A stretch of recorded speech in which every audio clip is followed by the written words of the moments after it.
경제가 이렇게 쉬울 수 없다. 경제가 이렇게 새로울 수 없다. 경제가 이렇게 색다를 수 없다.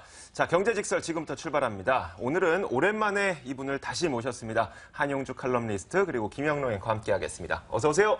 안녕하세요. 네, 어서 오세요. 안녕하십니까. 자, 정말 오랜만에 뵙는 것 같아요. 네, 그런가 봅니다. 네, 주먹 인사 네. 자체도 굉장히 오랜만이에요. 그렇죠. 브렉시트 때문에 저희가 좀 네. 이 자중을 하면서 방송을 최근까지 했었거든요. 아, 네. 네, 그런데 이제는 좀 더 우리가 더 신나게 좀 이야기를 해도 될 것 같아요. 네. 자, 그럼 오늘은 어떤 주제가 준비되어 있을지 궁금하실 텐데 지금 바로 한번 공개를 해보도록 하겠습니다. 만나보시죠.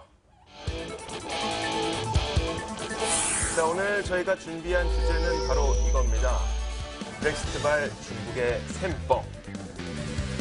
자, 이 브렉시트가 발생하고 나서 중국의 시진핑과 러시아의 푸틴이 뭐 2번 만났다 그랬죠? 네, 맞아요. 네. 그 짧은 시간 동안 2번이나 만났다고 합니다. 3일 동안. 네. 무슨 계산기를 두드렸으며 네. 또 무슨 이야기를 했을까? 상당히 궁금할 텐데 저희가 오늘 그 이야기를 한번 풀어가 볼 거예요. 네. 자, 먼저 그 김영롱 앵커가 이 2명의 정상이 어떻게 만났는지 그리고 또 무슨 얘기를 했는지 이런 것도 좀 정리해 주세요. 네, 얘기를 해주신 것처럼 3일 동안 이 두 정상이 2번 만났습니다. 여자친구도 이렇게 자주는 안 만나요. 그런데 이분들이 각 나라의 정상들이 네. 3일 동안 2번을 만나면서 4건의 공동 성명을 발표했어요.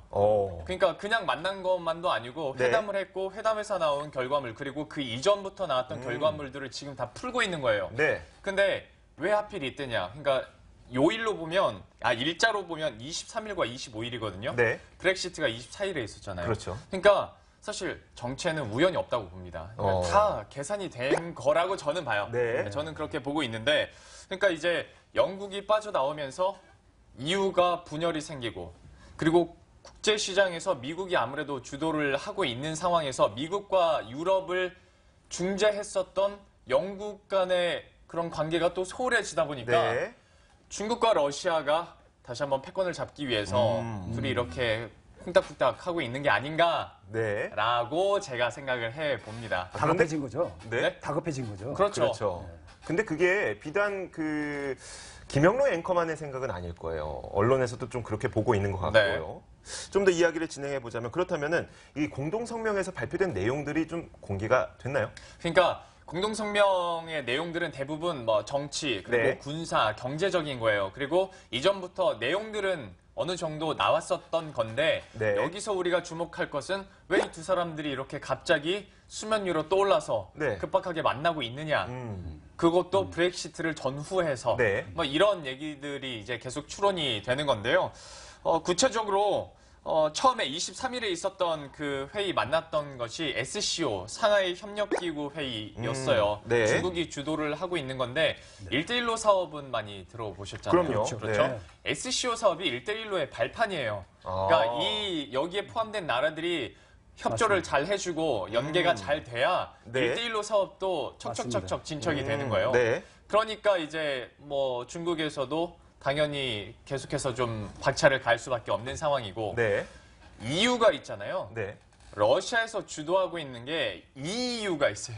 EEU. 네, EU. 네. 유라시안 잘 아시죠? 유럽과 아시아 그 중앙아시아 부분. 네. 유라시안 협력기구인데요. 그러니까 우리가 이제 EU를 대체하겠다라고 해서 이제 러시아가 밀고 있는 게 있는데 중국이 밀고 있는 거, 러시아가 밀고 있는 거 서로 이제 밀어주겠다는 거예요.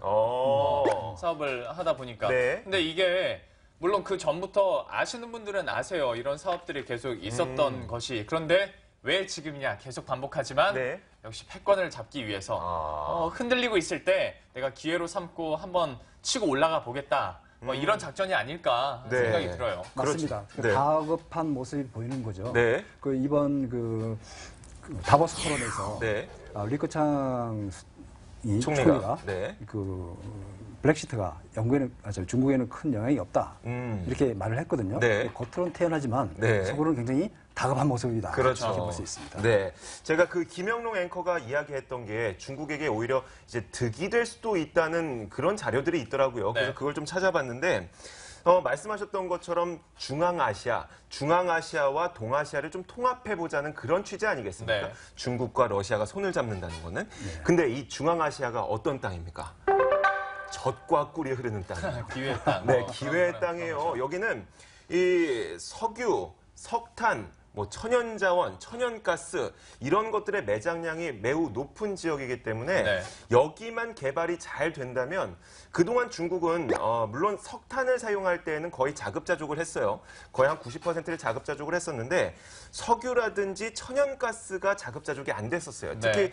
석유 같은 경우에는 한 50% 정도를 해외에 의존하는 것이었기 때문에 네. 근데 이제 요즘에 중국도 이제 환경 문제를 생각하다 보니까 어찌됐건 석탄보다는 석유나 석유로. 천연가스 쪽으로 넘어가야 되지 않겠습니까? 맞습니다. 이쪽의 의존도를 높이기 위해서는 자신들도 어떤 수단이 필요한 거예요. 네. 그런데 러시아와 만약에 손을 잡게 된다. 그러면 이 중앙아시아에 있는 그 광활한 천연자원과 천연가스 이런 것들을 굉장히 효율적으로 자신들이 공급을 받을 수 있게 되는 거죠. 그렇습니다. 여기에서 한 발짝 더 나아가게 되면 김영롱 앵커가 계속 생각을 했다던 생각을 예. 했던 하지만 거의 이견이 없는 미국 달러 패권에 눈치를 보지 않아도 된다는 거. 그렇죠. 미국의 굉장한 무기 가운데 하나가 바로 석유 아니었습니까? 그렇죠. 그리고 석유 달러 뭐 그렇죠. 이런 건데 네. 물론 이제 가다 보면 석유 달러, 기축통화까지 그렇죠. 가겠습니다만은 아마 기축통화 얘기는 이제 뒤에 그렇죠. 더 자세하게 얘기를 해주실 것 같고요. 네네. 그런데 진짜 얘기를 해주신 것처럼 만약에 러시아와 손잡고 네. 이 석유 문제만 자급자족이 될 수가 있다면 네. 이거는 어마어마하죠. 굳이 중동이나 미국까지 갈 필요가 없는 거잖아요. 그렇죠. 네. 석유를 포함해서 천연가스까지. 네.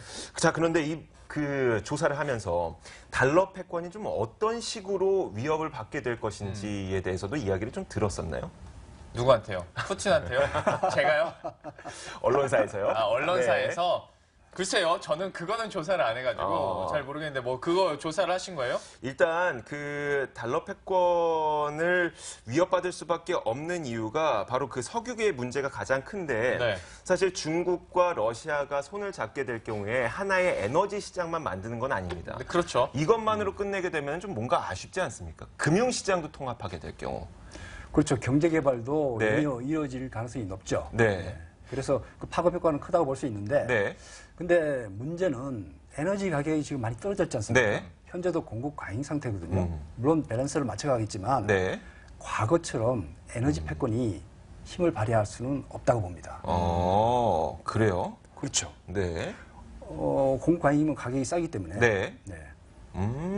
무슨 말씀인지 알겠어요. 네. 그래서 네. 달러 패권에 도전할 만큼의 파괴력은 오. 없을 것이다.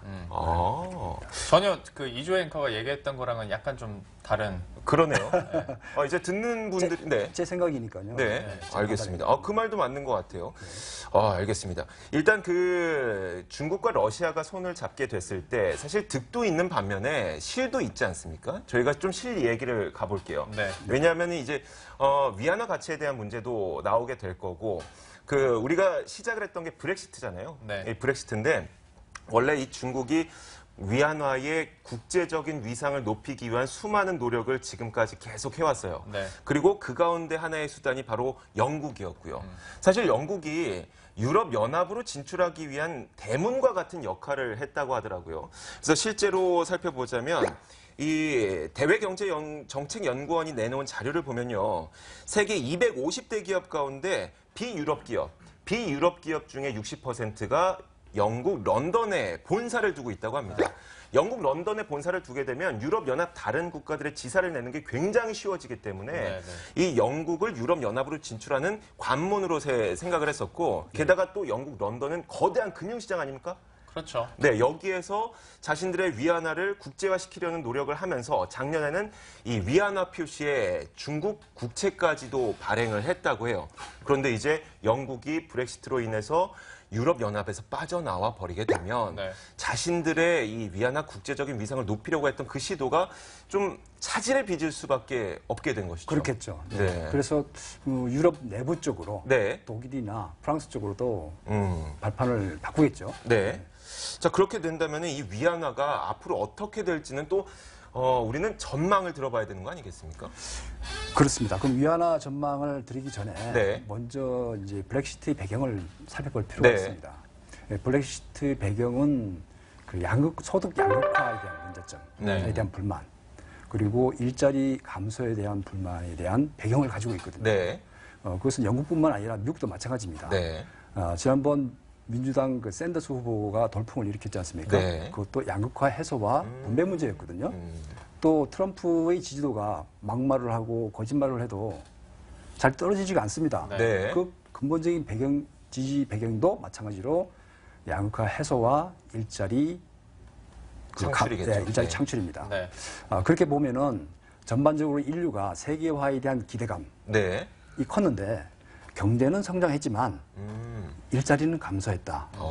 그리고 양극화가 심해졌다. 네. 그래서 불만이 커졌다. 그래서 세계화에 대한 다른 대안을 국민들이 요구하고 있다. 이렇게 볼 수 있습니다. 네. 그래서 이 브렉시트는 어떤 의미가 있냐면 세계화의 퇴조를 의미하고 지역화의 부각을 의미합니다. 네. 그래서 시진핑이가 푸틴을 찾아간 이유도 네.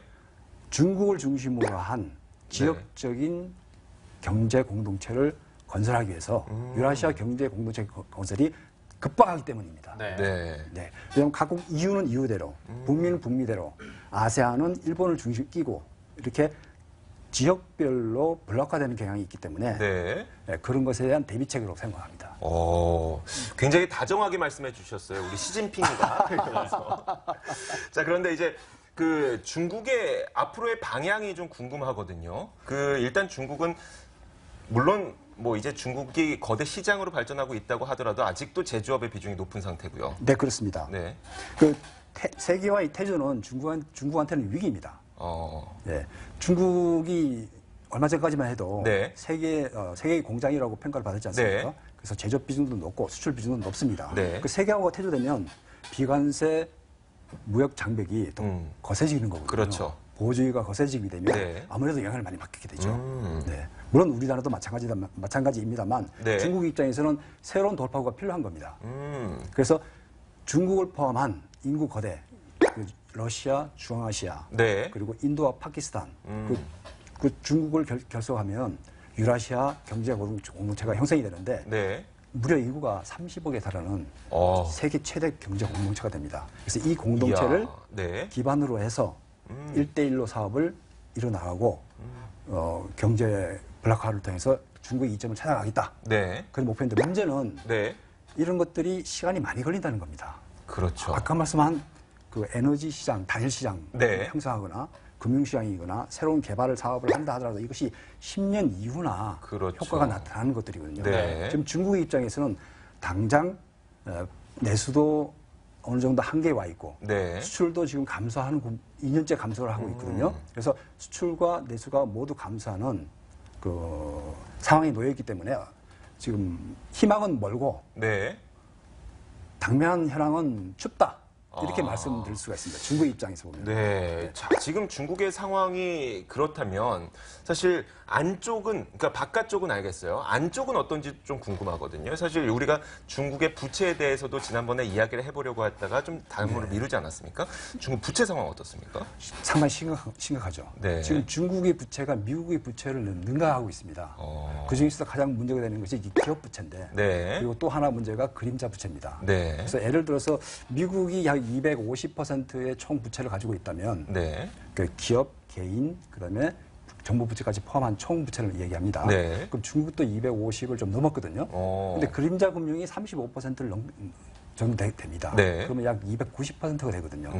또 문제는 부채가 얼마나 많느냐도 중요하지만 부채가 얼마나 빨리 늘어나느냐 그 네. 속도도 굉장히 중요합니다. 네. 그 중국은 세계 역사에 찾아볼 수 없을 만큼 빠르게 부채가 늘고 있습니다. 네. 네. 그래서 심각한 문제가 되고 있고 앞으로 향후 1년 이내에 금융위기나 네. 또는 중국의 경착륙이 예상되는 시점입니다. 그런데 만약에 중국의 위안화 가치가 떨어지게 된다면 네. 사실 중국의 입장에서는 지금 갖고 있었던 부채가 더 늘어나는 효과가 나타나지 않습니까? 네, 그렇습니다. 그것도 또 큰 문제겠네요. 네, 그렇습니다. 그래서 네. 중국은 서서히 위안화를 낮춰가려는 중국은 원래 위안화 약세 전략을 펴고 있습니다. 네. 그러나 그 속도를 천천히 가려고 애를 쓰고 있죠. 네. 네, 그래서 지난번 소로스가 그 위안화 공격을 한 적이 있지 않습니까? 네. 그런 것처럼 소로스가 눈치 빠르니까 중국의 전략을 눈치채고 말 등에 얹어 탄 거죠. 네. 그러니까 중국은 위안화는 말 고삐를 들고 네. 약세로 걸어가려고 하고 있는데 네. 소로스가 말등에 올라타서 속도를 가속화시킨 겁니다. 어. 그래서 중국의 전략은 위안을 단계적으로 약세를 펴겠다 이런 네. 전략이고 그렇게 될 수밖에 없는 상황으로 몰려가고 있습니다. 진행자님 저 질문이 있습니다. 네, 네, 말씀하세요. 이조 앵커가 저와 이제 방송을 이거를 그래도 한 2달 이상 하고 있지 않습니까? 그렇죠. 네. 아시겠지만 중간에 제가 막 끼어들면 네. 저 친구가 그래도 많이 알고 있어서 뭐 끼어드는구나 하시겠지만 오늘처럼 이렇게 이야기를 안 끼어들고 있을 경우에는 제가 2개 중에 하나거든요. 할 말이 없거나 네. 네. 이게 어디로 가는지 모르겠거나. 어. 근데 지금 우리 대주제가 어쨌거나 중국의 셈법인데 네. 네. 지금 그러니까 중국의 셈법이 뭐라는 거예요? 저는 그러니까 중국이 뭐 기업 부채가 늘어나고 있고 네. 위안화 약세를 갈 것이다라는 현재 상황에 대해서는 저도 뭐 동감을 합니다. 그리고 네. 그런 거는 아마 우리 시청자 여러분들이 잘 아실 거라고 생각을 해요. 네. 그런데 이제 브렉시트를 이용한 네. 중국의 셈법이 뭔지는 저 좀 더 듣고 싶어서 그 부분을 좀 듣고 네. 싶은 게 있거든요. 앞서 말씀드린 유라시아 공동체를 결성하는 거죠. 네. 그래서 그 SOC 사업을 확대해서 성장을 계속 경착륙을 방지하는 거죠. 네. 그러나 제가 볼 때는 이미 유라시아 공동체 가지고는 너무 시간이 멀다. 아. 네, 그리고 1대1로 사업만 가지고도 중국이 경제 하강 속도를 막아낼 수가 없다. 이렇게 판단합니다. 약간 그러면 중국과 러시아가 지금 손잡은 거에 대해서도 그렇게 긍정적인 미래로는 안 보시는 거 손잡아야 되지만 네. 미래를 위해서 손잡아야 됩니다. 그러나 그게 당장 효과가 없기 때문에 없을 거다.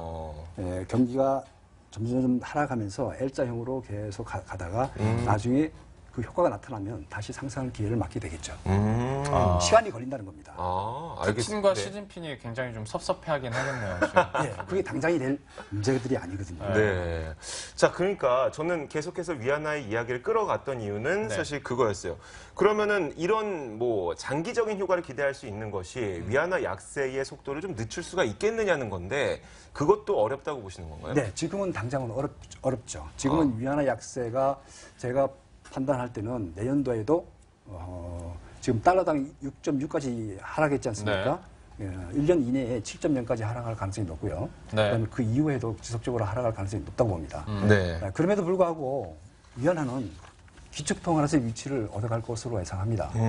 그 달러의 비중이 옛날에는 80%가 넘었었는데 그 60%대로 내려갔거든요. 네. 앞으로는 50% 이하로 내려갈 거라고 봅니다. 그래서 다원화되는 기축통화다. 그래서 달러, 유로화, 전에는 엔화였지만 엔화를 제치고 위안화가 등극할 가능성이 높다. 이렇게 해서 삼각체제 구도로 기축통화는 형성될 것으로 전망합니다. 네. 왜냐하면 중국은 지금 현재 세계 제2의 경제 대국입니다. 네. 그리고 경제가 하강한다 하더라도 경제 성장 속도가 세계 평균치보다 높습니다.